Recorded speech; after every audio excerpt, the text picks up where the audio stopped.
time by Jamaica Mountain Peak Golden Turmeric Latte is 12 p.m.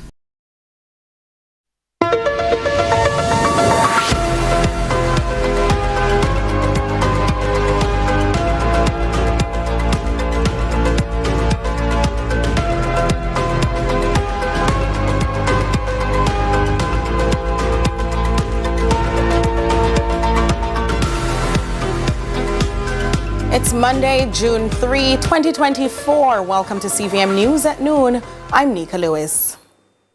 The unprecedented arson attack on Jamaica's parliament Saturday continues to be a topic of discussion locally. Speaking with CVM News Monday, Tashana Sewell, Director of Corporate Communications and Public Relations for the House, told CVM that stakeholders would be meeting today to discuss the incident. Sewell, however, refrained from providing a meeting agenda but promised a more comprehensive update once discussions have concluded. In a weekend release, Parliament announced it would launch a swift review of security arrangements at the institution following the attack. The suspect caught on CCTV footage has yet to be apprehended. The Jamaica Constabulary Force JCF says it's launched a high-level probe into the matter. Meanwhile, the opposition is condemning the incident. In a release Sunday, the PNP said it is unacceptable that such an institution would be left unguarded. However, the government has since denied that assertion. We'll have more in our news at 7. Meanwhile, in this update, Health Minister Dr. Christopher Tufton remains in hospital following a cycling accident on Sunday. The incident occurred along Charlemont Avenue in St. Andrew. Dr. Tufton was reportedly riding his bicycle when he was struck by a motor vehicle. Sources have confirmed that the vehicle was being driven by popular dancehall artiste. Now, latest reports indicate the health minister is stable and in good spirits. He's expected to make a full recovery. In other news now, the skeletal remains of a female were today found in Quarry Road, Salt River District in Clarendon. Initial reports suggest the bones could be that of missing St. Peter Claver teacher Daniel Anglin, but there's still no confirmation up to news time. The discovery was made sometime after 6 this morning. Information is that the suspect in the teacher's disappearance led the law enforcement officers to the location where the grim discovery was made in bushes. When CVM News contacted the teacher's relatives, they advised there was no confirmation as to whether the remains were in fact those of Ms. Anglin, adding Clarendon is also quite far away. Now for part 2 of our report at toxic chemicals being used to ripen fruits. We delve deeper into the issue with a chemical expert, and with the details, here's Trisha Kelly. Several studies have shown that the health risks and toxicity of calcium carbide can be severe. But how deadly is it really? Professor Shashi Venmure, senior advisor and chemical expert from the Food Hygiene Bureau of Jamaica, joined us from India. It is very harmful because it affects the health, the emotions, dizziness, vomitings, all these symptoms, particularly the workers who are doing it or the consumers, those who eat the fruits regularly, they have these symptoms of vomiting, dizziness, nausea, all these things. According to Venmure, contaminated fruits are hard to identify with the naked eye, but consumers can feel the difference.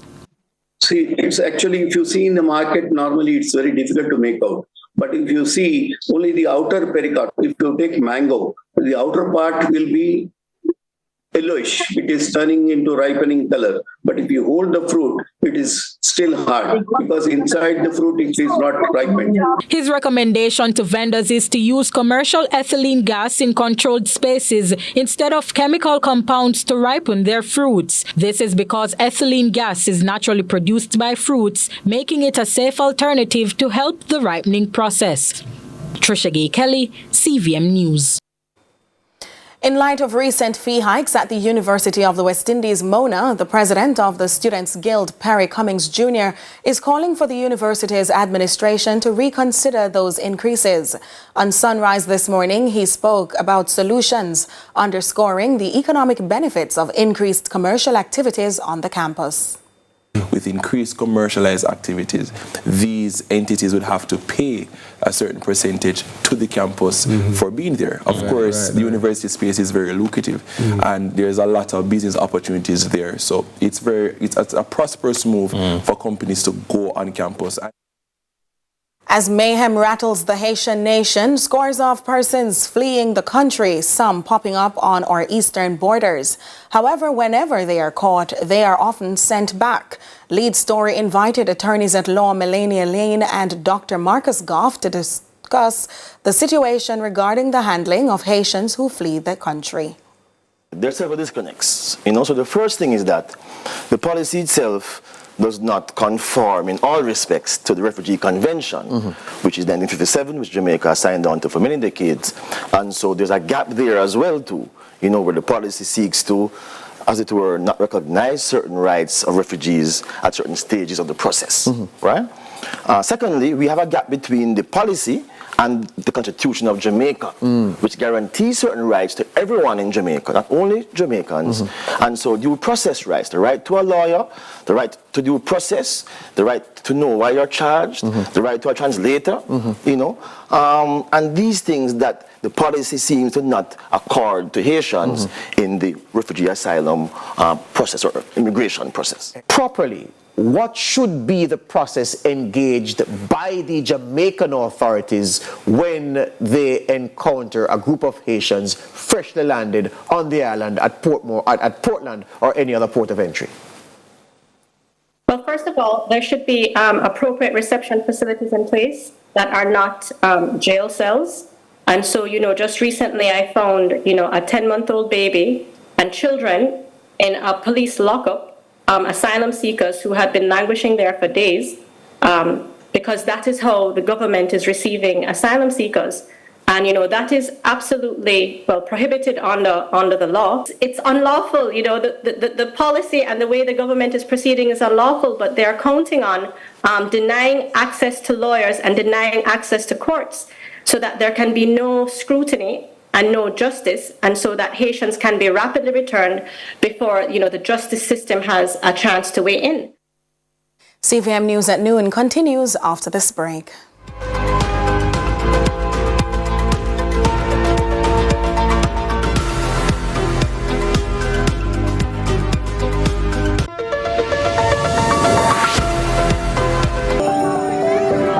Hey, how was school? It was really good, but I'm really hungry. Can we get some juicy patties? Sure we can.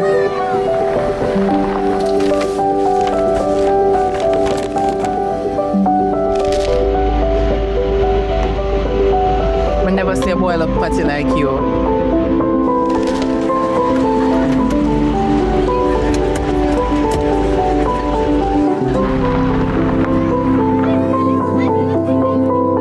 Hey son, you good? No, Dad, I'm starving. Can we get some juicy patties?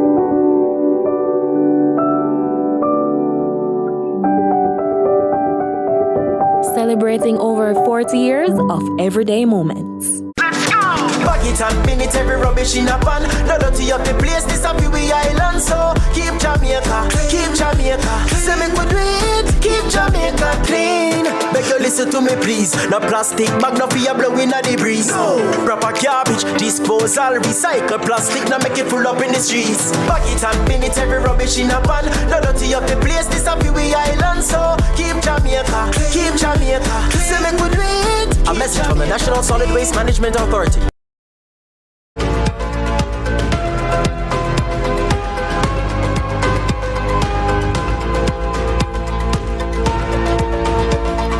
Welcome back to CVM News at Noon. It's now time for our discussion segment. We're talking Gordon House because there was an unprecedented arson attack on Jamaica's Parliament Saturday.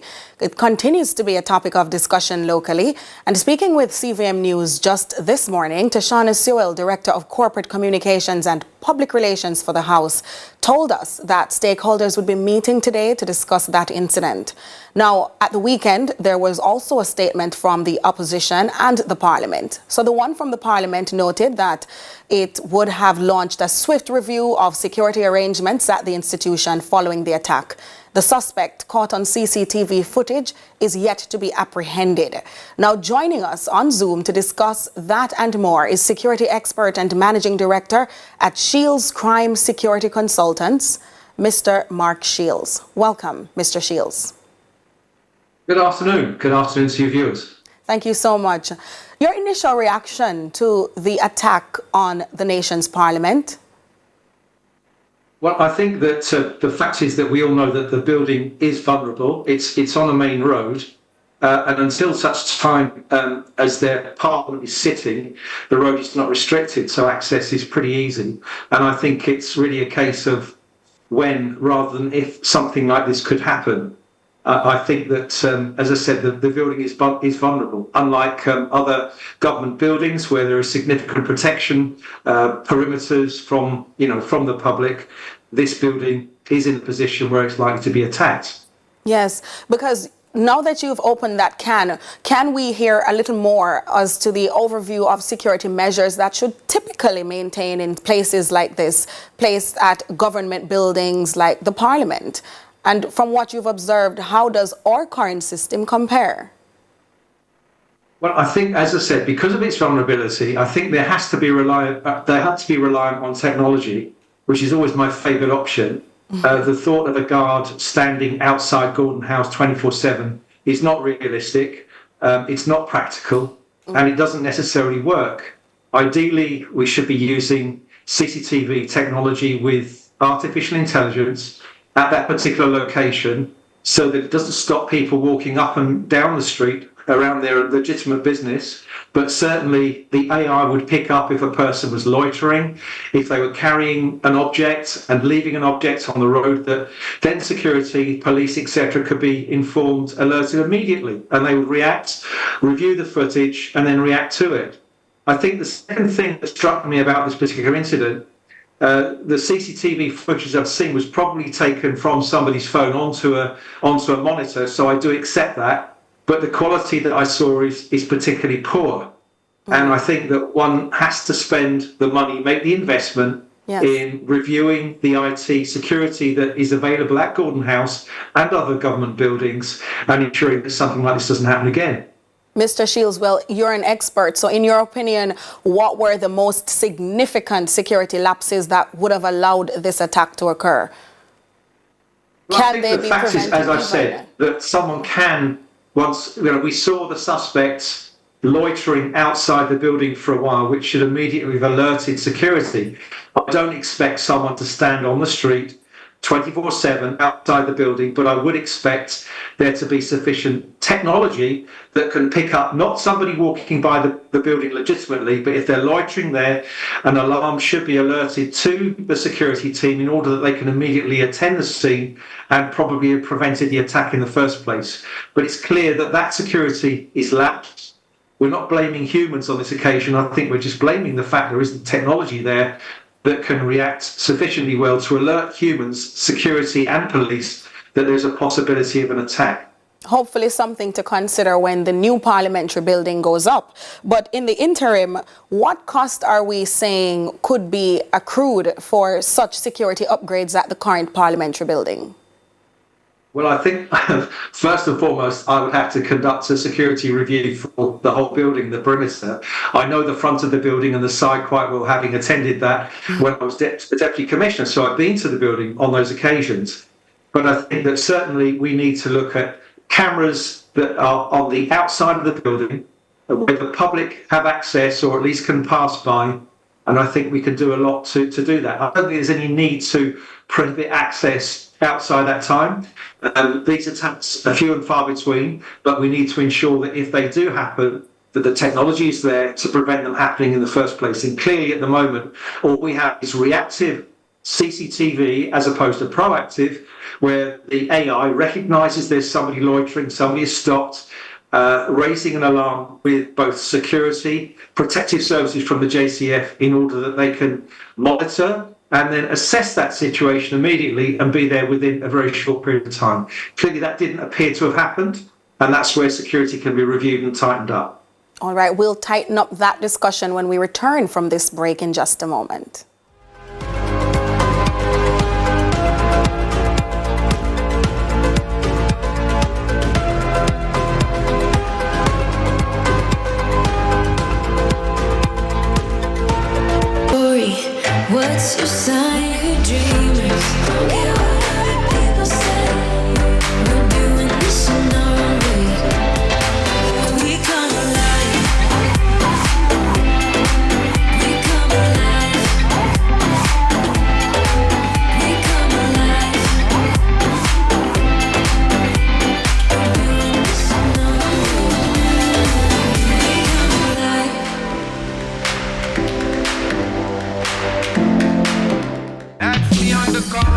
Valiant, Hitmaker, Aston Villa, star winger. Move out my way, me and Matsuma Day. To be an artist, you feel it easy, never easy. The same thing there.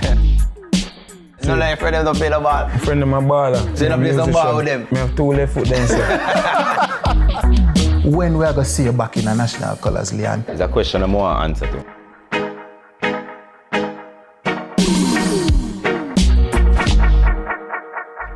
The Cut is brought to you by Flo and Guinness.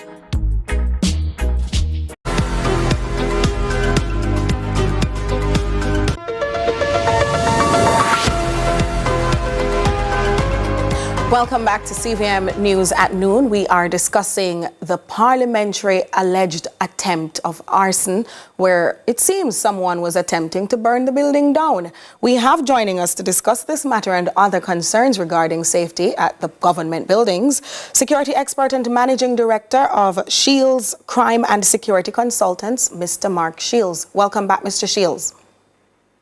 Hi, thank you.